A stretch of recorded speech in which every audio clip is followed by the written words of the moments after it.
Hello students, how are you? I hope आप लोग ठीक हैं एंड प्रिपेयर कर रहे हैं। हमने प्रीवियस लेक्चर में डिस्कस किया था कॉम्पिटिटिव इनिबिशन।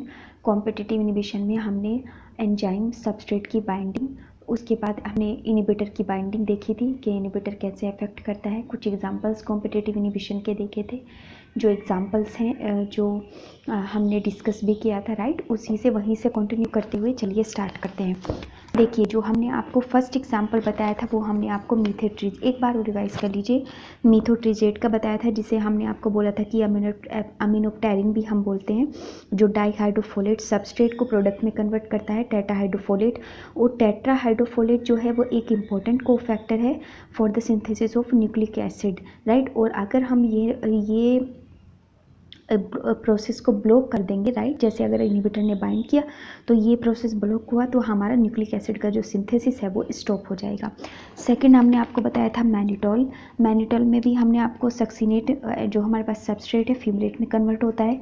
एंजाइम बताया था सक्सिनेट डिहाइड्रोजिनेज। उसके बाद हमने आपको एलोप्यूरिनल बताया था। एलोप्यूरिनल एक ड्रग है जो यूरिक एसिड की फॉर्मेशन को ब्लॉक कर देती है, यानी कि यूरिक एसिड का फॉर्मेशन नहीं होने देती है, ठीक।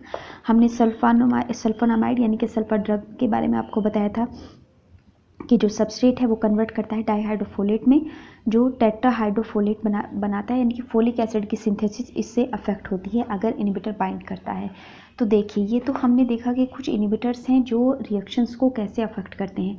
अगर हम इन्हीं इनिबिटर्स का यूज़ अगर हम क्लिनिकल फॉर्म में देखें तो देखिए, अगर हम बात करते हैं कि clinical treatment of methanol poisoning, अगर जैसे मान लीजिए मेथनॉल पॉइजनिंग के लिए हमें क्लिनिकल ट्रीटमेंट करना है तो हम कैसे इनिबिटर्स को यूज़ करते हैं। देखिए प्लीज़, चलिए अब यहाँ से केयरफुली सुनिएगा। Clinical treatment of methanol poisoning, देखिए एंजाइम हम कौन सा यूज़ करते हैं, तो एंजाइम होता है alcohol dehydrogenase, right, alcohol dehydrogenase. अब जो मेथनॉल है ये मेथनॉल बाइंड करती है एंजाइम से अल्कोहल डिहाइड्रोजिनेज, राइट, हम एज ए इनिबिटर यूज़ कर रहे हैं। और जो ये एंजाइम है तो ये किस में कन्वर्ट होता है, मतलब रिएक्शन को कहाँ कन्वर्ट करता है, फॉर्मेल्डिहाइड में। जबकि जो फॉर्मेल्डिहाइड है वो हम लोगों को पता है कि हाईली टॉक्सिक कंपाउंड है, इमीडिएटली सेल और टिश्यू को डैमेज करता है। तो अगर हमें फॉर्मेल्डिहाइड को स्टॉप करना है, फॉर्मेल्डिहाइड का जो रिएक्शन है उसे स्टॉप करना है, तो हम अल्कोहल डिहाइड्रोजिनेज की एक्टिविटी को टारगेट करते हैं, यानी कि जिससे कि अल्कोहल डिहाइड्रोजिनेज जो है उसकी एक्टिविटी अगर सप्रेस हो जाए तो हमारे पास फॉर्मेल्डिहाइड का फॉर्मेशन नहीं हो पाएगा। तो इथेनॉल को हम इथेनॉल बाइंड करता है अल्कोहल डिहाइड्रोजिनेज से, राइट, यानी कि इथेनॉल को हम इथाइल अल्कोहल भी बोलते हैं। फॉर्मेल्डिहाइड का फॉर्मेशन जो है वो स्टॉप हो जाएगा।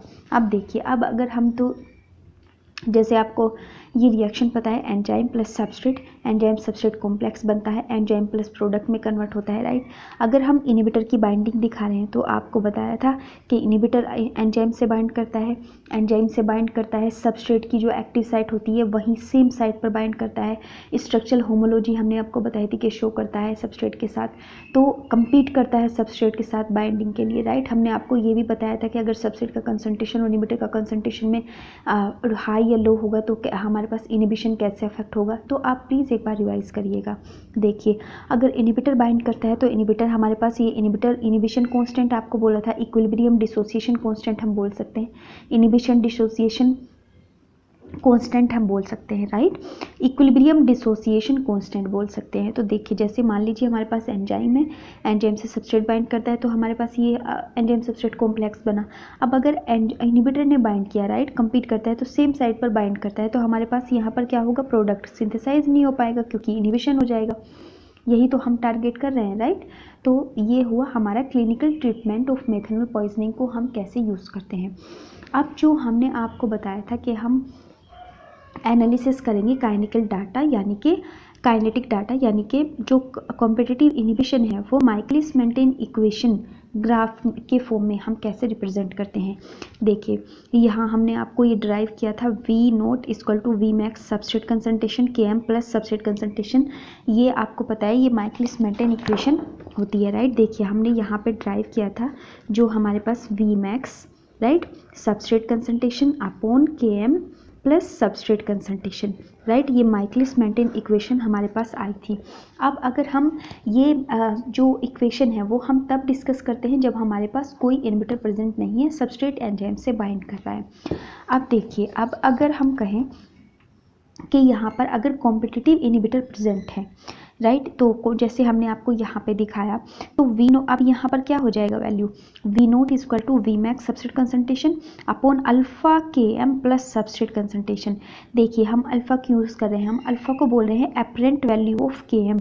हम अल्फा बताते हैं यानी कि के एम की वैल्यू में क्या चेंज आया है कॉम्पिटिटिव इनहिबिटर के बाइंड करने से, तो हम उसे रिप्रेजेंट करते हैं अल्फा से, और यहाँ पर इस रिएक्शन में alpha K M plus substrate को शो करते हैं। अब देखिए ये अल्फ़ा, इसकी वैल्यू क्या होती है, अल्फ़ा हम क्यों यहाँ पर रिप्रेजेंट करा रहे हैं, आप देखिए। तो अल्फ़ा की वैल्यू यहाँ पर हमें पता है, अल्फ़ा इक्वल टू होता है 1 प्लस इनहिबिटर कंसंट्रेशन अपॉन के आई, यानी कि जो हमने आपको यहाँ पर के आई बताया था। देखिए मान लीजिए हमारे पास यहाँ पर एंजाइम है, एंजाइम अगर इनहिबिटर से बाइंड करता है तो यहाँ पर एंजाइम इनहिबिटर कॉम्प्लेक्स बनता है, और ये हमारे पास कांस्टेंट होता है के आई, हम इसकी बात कर रहे हैं। तो यहाँ पर हमारे पास अल्फ़ा जो है, अल्फ़ा की वैल्यू हमने क्या निकाली, 1 plus inhibitor upon inhibitor constant के आई, ठीक है। अब यहाँ देखिए जो हमारे पास माइकलिस मेंटेन इक्वेशन होती है, तो वी नोट इक्वल टू हमारा क्या हुआ, V max substrate concentration alpha यानी कि apparent alpha, apparent value of K M, alpha K M plus substrate concentration. देखिए वी मैक्स तो अनचेंज्ड है, क्योंकि आप एक बात देखिए, क्योंकि जो इनहिबिटर है वो सेम साइट पर बाइंड कर रहा है सबस्ट्रेट की, है ना, सेम साइट पर बाइंड कर रहा है, वो प्रोडक्ट के सिंथेसिस को रोक रहा है। तो अगर हम वी मैक्स जो है वो अनचेंज है, ठीक। के एम बात करें तो के एम क्या होगा, के एम इंक्रीज होगा एपरेंट के एम बाई अल्फ़ा। देखिए यहाँ पर अगर हम शो कर रहे हैं अल्फ़ा, तो अल्फ़ा जो के एम है, के एम वैल्यू है यानी कि एपरेंट वैल्यू है के एम की, वो इंक्रीज होगी, राइट। ये याद रखिएगा, क्योंकि यहीं पर क्वेश्चन पूछे जाते हैं कि वी मैक्स पर क्या चेंज हुआ, इनहिबिटर बाइंड करने से के एम के वैल्यू में क्या चेंज आया। तो हम कह रहे हैं के एम इंक्रीज हो रहा है एपरेंट के एम, राइट, बाई अल्फ़ा, और कितने से इंक्रीज हो रहा है, तो बाई अल्फ़ा। इफ़, क्योंकि हम अल्फ़ा की वैल्यू को कैलकुलेट करते हैं, इफ़ के एम वैल्यू इंक्रीज, अगर हम बात करें के एम वैल्यू की अगर इंक्रीज होगी तो affinity of substrate with enzyme decrease हो जाएगी, है ना। देखिए हमने आपको कल क्या बताया था, यहाँ देखिए हमने आपको एक ग्राफ बताया था, हमने आपको ये भी बताया था सेपरेटली जब के एम वी मैक्स के वैल्यू को डिस्कस किया था कि के एम को हम के एम वैल्यू को फाइंड करते हैं, क्योंकि हम देखते हैं कि एंजाइम की सबस्ट्रेट के साथ एफिनिटी कितनी है, वो कितनी एफिनिटी के साथ बाइंड कर रहा है, स्ट्रॉन्ग है, पुअर है, राइट। तो अगर हम यहाँ पर हमने आपको वी नोट दिखाया था, यहाँ पर हम सबस्ट्रेट की कंसंट्रेशन शो कराते हैं। यहाँ पर मान लीजिए एक पॉइंट आता है हमारे पास जब वी नोट इक्वल टू हो जाता है वी मैक्स यानी कि मैक्सिमम वेलोसिटी, और हमारे पास ये रेक्टेंगुलर हाइपरबोला कर्व बताया था माइकलिस मेंटेन इक्वेशन में, राइट। तो यहाँ पर हमारे पास जब reaction rate of reaction half होती है, यानी कि अगर मैं यहाँ पर शो कराऊँ 1 अपॉन वी मैक्स, राइट, जब रेट ऑफ रिएक्शन हाफ होती है तो हम उस वैल्यू को बोलते हैं के एम वैल्यू, राइट। तो हम यहाँ पे शो कराते हैं। ये माइकलिस मेंटेन इक्वेशन का ग्राफ हमने डिस्कस किया था। अब हम कह रहे हैं कि अगर हमारे पास इनहिबिटर बाइंड कर रहा है, राइट, एंजाइम के साथ अगर इनहिबिटर बन रहा है, बाइंड कर रहा है, और एंजाइम और इनहिबिटर कॉम्प्लेक्स का फॉर्मेशन कर रहा है, तो अब हमारे वी मैक्स और के एम की वैल्यू पर क्या डिफरेंस होगा, राइट। और ये बात है क्या, कौन सा, कॉम्पिटिटिव इनहिबिटर के बाइंड करने से। तो हम कह रहे हैं कि वी मैक्स जो है वो तो अनचेंज्ड है, राइट, वी मैक्स तो अनचेंज्ड है। अब के एम की वैल्यू जो है वो के एम की वैल्यू इंक्रीज हो रही है, राइट, के एम की वैल्यू इंक्रीज हो रही है, और क्या होगा अगर के एम की वैल्यू इंक्रीज हो रही है, और बाई कितने से, बाई अल्फ़ा। और ये अल्फ़ा की वैल्यू को हमने क्या बताया कि अल्फ़ा इक्वल टू होता है हमारे पास 1 प्लस इनहिबिटर अपॉन के आई, यानी कि कांस्टेंट इनहिबिटर इनहिबिशन कांस्टेंट, ठीक। ये इतने वैल्यू से के एम जो है वो इंक्रीज हो रहा है। अब देखिए यहाँ पर, तो अगर हम बात कर रहे हैं कि अगर इंक्रीज होगा एपरेंट के एम इंक्रीज होगा, तो हमारे पास एफिनिटी जो है वो सबस्ट्रेट की एंजाइम के साथ डिक्रीज होगी, ऑब्वियसली। देखिए यहाँ पर लॉजिक सोचिए, अगर हम के एम की वैल्यू को इंक्रीज़ कर रहे हैं, राइट, और हमारे पास इनहिबिटर बाइंड कर रहा है, तो सबस्ट्रेट के साथ तो बाइंडिंग अफेक्ट होगी एंजाइम की, क्योंकि सेम साइड पर बाइंड करता है, ठीक है।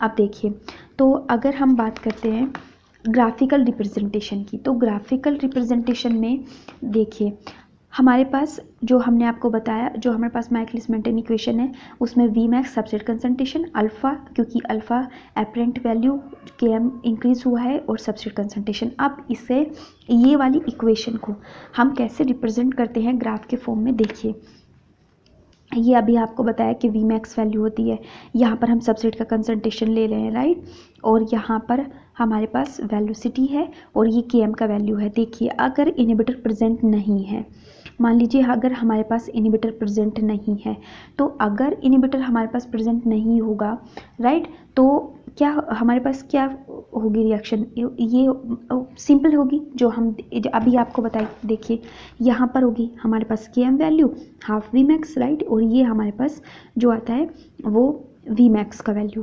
ठीक, अगर इनहिबिटर एब्सेंट है, और अगर इनहिबिटर प्रेजेंट है, यहाँ पर देखिए अगर इनहिबिटर प्रेजेंट है तो फिर हमने कहा है कि अल्फ़ा के एम से ये वैल्यू इंक्रीज़ हो रही है। तो देखिए मान लीजिए अगर हमारे पास रिएक्शन यहाँ पर हो रही है तो हाफ ऑफ वी मैक्स तो इतना ही है, वी मैक्स में तो कोई चेंज नहीं आया राइट, वी मैक्स इतना ही है, half of the V max यहाँ पर है, तो वी मैक्स तो अनचेंज्ड है, और ये वैल्यू जो है वो हमारे पास यहाँ पर आ गई है के एम, और ये इंक्रीज़ हुआ है अल्फ़ा के एम से। अभी हमने आपको बताया कि इसकी वैल्यू ये होती है, तो हम इसे रिप्रेजेंट करते हैं ग्राफिकल डाटा, जो अगर हमारा कॉम्पिटिटिव इनहिबिटर जो है अगर बाइंड करता है।